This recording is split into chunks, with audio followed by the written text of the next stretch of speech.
평소 또 제가 존경하고 사랑하는 우리 회장 장로님, 그리고 또 여기 봉사하시는 모든 우리 남성교회 회원 한 분 한 분 이렇게 뵐 수 있어서 참 감사하고요. 오늘 예배 가운데 또 성령님 주시는 은혜와 또 위로하심과 기쁨으로 오늘 하루 맡겨주신 사명 잘 감당하게 되시길 예수님의 이름으로 축원합니다.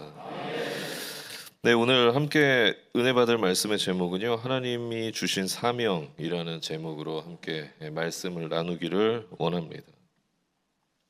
저와 여러분은 이 땅에 살아가면서 하나님 주신 사명을 감당하면서 살아가고 있습니다.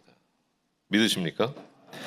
홍민기 목사님이라는 분이 쓰신 진격이라는 책에 보면 이렇게 기록하는데, 우리 일상의 모든 발걸음이 우리를 향하신 하나님의 계획과 사명과 연관이 있다. 당신이 하는 일과 가정과 일상에 사명이 묻어 있다라고 그렇게 기록되어 있습니다.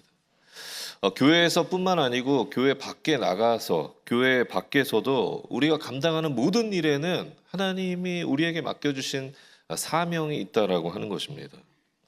교회에서도 하나님이 우리에게, 저와 여러분에게 맡겨주신 사명이 있습니다. 그리고 가정에서도 하나님이 저와 여러분에게 맡겨주신 사명이 있습니다.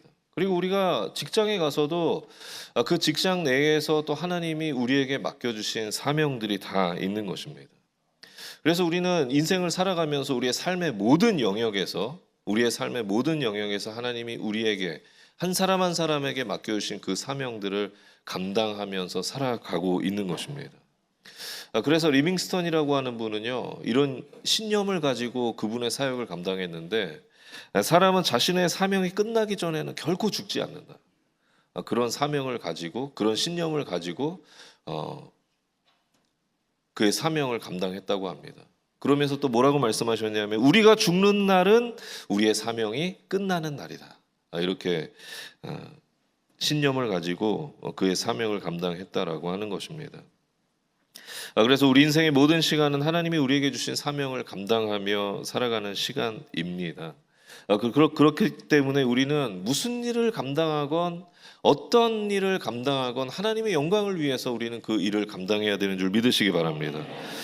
반대로 우리는 하나님의 영광을 가리우는 일들은 절대 우리가 감당해서는 안 됩니다. 왜냐하면 우리에게 허락된 시간은요, 저와 여러분에게 허락된 인생의 시간은 하나님이 우리에게 맡겨주신 그 사명을 감당하라고 허락해 주신 시간이기 때문에 우리는 우리의 인생을 살아가면서 하나님 맡겨주신 그 사명을 감당하기 위해서 최선을 다하며 살아가야 되는 줄 믿으시기 바랍니다. 그런 의미에서 오늘 본문은 하나님께서 우리에게 맡겨주신 사명을 우리가 어떻게 감당해야 되는지에 대해서 아주 명확하게 말씀해 주고 있습니다. 우리는 하나님 주신 사명을 어떻게 감당해야 될까요? 먼저는요, 한번 따라해 보겠습니다. 거룩한 사명 감당함을 기억해야 한다. 오늘 본문은 하나님께서 시내산에서 이제 광야로 출발을 앞두고 있는 이스라엘 백성들에게 성막과 관련된 이 업무 분장을 해주고 계시는 장면입니다. 그런데 이 업무 분장을 보면, 하나님께서 이 해주시는 업무 분장을 보면은요, 굉장히 체계적이고 구체적으로 아주 굉장히 잘 해주고 계심을 볼 수가 있습니다. 먼저 민수기 4장 5절에 보면 아론의 아들들, 즉 제사장들에게 법궤와 그와 관련된 기구들을 이동할 수 있도록 정성스럽게 싸매라, 그렇게 하나님 지시하십니다. 그리고 그들은 레위 자손을 지휘하는 그런 역할도 감당했습니다. 또 두 번째로 민수기 4장 15절에 보면은요, 고앗 자손이라고 하는 자손을 하나님 말씀하시는데, 그 고앗 자손은 아론의 이 아들들, 그 제사장들이 쌓아놓은 그 하나님의 법궤와 그와 관련된 그 기구들을 어깨에 메고 행진하라, 그렇게 하나님께서 고앗 자손에게 말씀하십니다. 그리고 세 번째로는 민수기 4장 25절에서 26절까지 보면 게르손 자손에게 하나님 뭐라고 말씀하시냐면, 성막의 각종 휘장과 그와 관련된 기구들을 어깨에 메고 행진하라. 그리고 마지막으로 4장 31절에서 32절에 보면 무라리 자손이 나오는데, 이 무라리 자손을 향해서는 각종 기둥과 받침대들을 짊어지고 행진하라 라고 그렇게 하나님 말씀하십니다. 저는 이 말씀 보면서 제일 먼저 들었던 생각이 뭔지 아세요? 하나님이 업무 분장을 하셨는데 좀 불공평하게 하셨다라는 생각이 들었습니다. 왜냐하면 누구는 중요한 일, 또 쉬운 일을 감당하는데 누구는 힘든 일, 험한 일을 감당하고 있기 때문이죠. 말씀만 보면 누가 제일 힘들겠어요? 이 무라리 자손이 제일 힘들었을 것입니다. 왜냐하면 그 성막의 기둥들과 또 거기에 있는 무거운 받침들을 다 짊어지고 이동해야 되니까 얼마나 힘들었겠어요. 반면에 고핫 자손이라고 하는 자손은 상대적으로 가벼운 하나님의 법궤, 포장되어 있는 잘 싸매져 있는 그 하나님의 법궤와 그와 관련된 기구들을 옮겼으니까 그들은 상대적으로 이 무라리 자손에 비해서 굉장히 가벼운 것들을 옮겼을 것입니다. 그리고 아론의 아들들을 보면은요, 그들은 하나님의 법궤를 다루는, 하나님께서 정말 중요하게 생각하시는 그 하나님의 법궤를 다루는 아주 중요한 일을 감당하고 있습니다. 그리고 레위 자손들을 지휘하는 일도 이 아론의 자손들이 담당하고 있습니다. 반면에 다른 레위 자손들은 뭐 하고 있어요? 뭐 하라고 하나님 시키셨죠? 무거운 짐들을 짊어지고 가는 것, 행진하는 것, 그것을 하나님께서 말씀하고 계십니다. 이런 상황에서 좀 레위 자손들에게 불만이 생기지 않았을까요? 왜 저는 이렇게 무거운 짐만 날라야 합니까? 왜 저는 이 중요해 보이지 않는 이 하찮은 일만 감당해야 하나요? 그렇게 이 레위 자손들이 좀 불만이 있지 않았을까요? 그런데 중요한 것은 하나님이 맡겨주신 사명을 감당했던 그 사명자들은 하나님 앞에 불평하지 않았다라고 하는 것입니다. 왜냐하면 모든 일은 하나님 맡겨주신 사명이고, 하나님 맡겨주신 사명 모든 일들은, 하나님이 맡겨주신 모든 사명들은 다 거룩하기 때문인 줄 믿으시기 바랍니다. 그래서 레위 자손들은 불평하지 않았습니다. 여러분, 우리도 마찬가지입니다. 하나님께서 저와 여러분에게 맡겨주신 다양한 사명들이 있습니다. 교회에서, 또 가정에서, 직장에서 하나님께서 저와 여러분에게 아주 다양한 곳에서 맡겨주신 그런 사명들이 있습니다. 그런데 때론 내가 하는 일이 너무나 힘들어서, 또 내가 생각할 때 너무나 다른 사람들에 비교해서 하찮은 일 같아서 불만이 쌓일 때가, 불평하고 싶을 때가 있을 것입니다. 그러나 여러분, 우리가 반드시 기억해야 할 것은 우리가 감당하는 그 어떤 일도 하나님 보실 때 중요하지 않은 일은 아무것도 없다라고 하는 것입니다.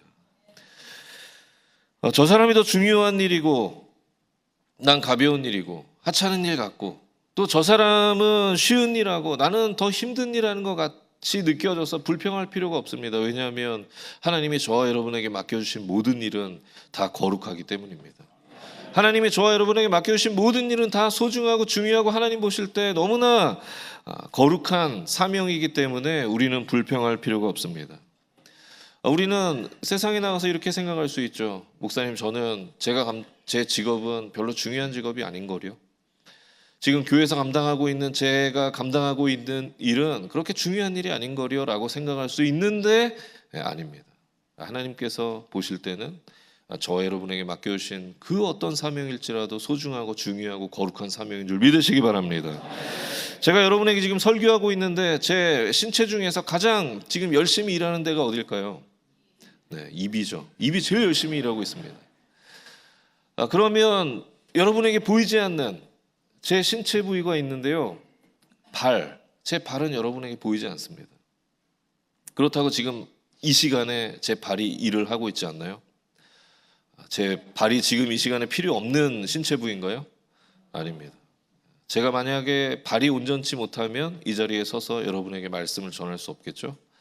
그것처럼 우리가 또 감당하는 그 어떤 사명도 하나도 중요하지 않거나 소중하지 않거나 거룩하지 않은 사명은 없다. 하나님 보실 때 모두가 소중하고 중요하고 거룩한 사명을 감당하고 있다는 것을 여러분 반드시 기억하시길 바랍니다.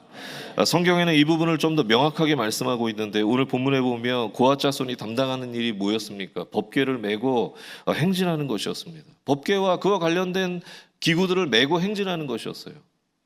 그런데 우리는 생각할 때 법궤를 어깨에 메고 가는 게 뭐 그리 대단한 일인가, 중요한 일인가, 별것 아니라고 그렇게 생각할 수 있습니다. 그냥 어깨에 메고 행진하는 것 뿐이니까. 그런데 우리가 별것 아니라고 생각하는 그 일을 하나님 보실 때 너무나 중요하게 생각하셨다는 것을 우리는 사무엘하 6장 말씀을 보면 알 수가 있습니다. 사무엘하 6장에 보면은요, 다윗이 하나님의 법궤를 다윗성으로 옮기는 장면이 기록되어 있습니다.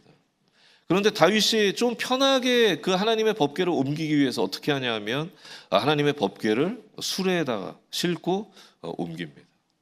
그러다 이 수레에다가 법궤를 싣고 옮기다 보니까 이 수레가 덜컹하면서 이제 법궤가 쓰러지려고 했겠죠. 그러자 어떻게 했죠? 웃사라는 사람이 그 법궤를 만졌습니다. 이 법궤를 지키기 위해서, 쓰러지지 않게 하기 위해서 그 하나님의 법궤를 손으로 만졌어요. 그런데 어떻게 됐습니까? 결국 웃사가 죽었습니다. 왜 웃사가 죽었을까요? 왜 하나님의 법궤를 지키려고 했던 그 웃사가 죽었을까? 왜 하나님은 웃사를 죽이셨던 것일까? 그 답이 오늘 본문에 있습니다. 하나님께서 반드시 하나님의 법궤는 고앗 자손이 어깨에 메고 행진하라고, 옮기라고 그렇게 말씀하셨기 때문입니다.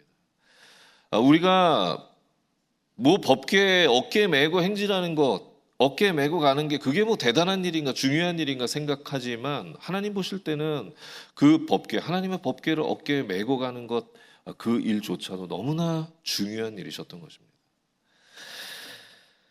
여러분, 우리도 마찬가지입니다. 우리가 교회에서, 가정에서, 세상에서 우리가 감당하는 그 어떤 일도 중요하지 않은 일은 없습니다. 하나님의 나라를 위해서 모두가 소중한 사명을 감당하고 있는 줄 믿으시기 바랍니다.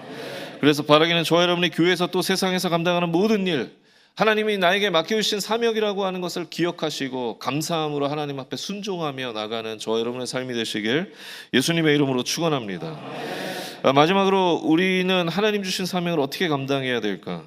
두 번째는요, 인생 최고의 시간을 하나님께 드려야 된다라고 하는 것입니다. 인생 최고의 시간. 오늘 본문에 보면 하나님께서 레위 자손의 직무를 분담하고 계신데 굉장히 특이하게 분담하고 계신 부분이 있습니다. 그 부분이 어떤 부분이냐면 하나님께서 나이 제한을 두셨다는 거예요. 오늘 말씀해 보니까 4장 3절 말씀에 이렇게 기록합니다. 곧 30세 이상으로 50세까지 회막의 일을 하기 위하여 그 역사에 참가할 만한 모든 자를 계수하라. 30세부터 50세까지의 인원을 계수하라는 것입니다. 그리고 47절 보면 30세부터 50세까지 회막 봉사와 매는 일에 참여하여 일할 만한 모든 자. 여러분, 이게 무슨 말씀이냐면 레위인으로 성막 봉사할 사람들을 뽑는데 그 자격을 어떻게 말씀하셨냐면 30세부터 50세까지로 연령을 제한했다라고 하는 것입니다. 여러분, 이것이 무엇을 의미하는 것일까요? 여러분, 이것은요, 여기에 성경에 기록된 그 구체적인 나이를 의미하는 것이 아닙니다. 그 구체적인 나이를 의미하기보다는 우리 인생의 최고의 그 전성기 때, 정말 건강하게 하나님 섬길 수 있는 그때에 세상을 위해 살아가지 말고, 세상의 나의 유익을 위해 살아가지 말고 하나님을 위해 살아가라고 하나님께서 우리에게 말씀하고 계신 것입니다. 여러분, 전도하다 보면 이런 얘기하는 사람들 꼭 있죠. 인생 즐기다가 죽기 전에, 나이 들어서 죽기 전에 예수님 믿고 구원받겠습니다. 예수님 십자가 옆 강도처럼. 그렇게 전도하다 보면 그렇게 이야기하는 사람들 꼭 있습니다. 그러나 여러분, 우리는 우리 인생 최고의 시간을 세상이 아니라 하나님을 위해 살아가야 되는 줄 믿으시기 바랍니다. 내 인생에 가장 움직이면서 활발하게 하나님 사명을 감당할 수 있는 그 전성기 때 하나님께 온전히 내 삶을 드려야 되는 것입니다. 그래서 저와 여러분이 내 인생에서 최고의 시간, 가장 귀한 시간을 세상의 성공을 위해서가 아니라, 세상을 위해서가 아니라, 세상에서 내 유익을 위해서가 아니라 하나님을 위해 살아가는 주의 백성들이 다 되시길 예수님의 이름으로 축원합니다. 축원합니다.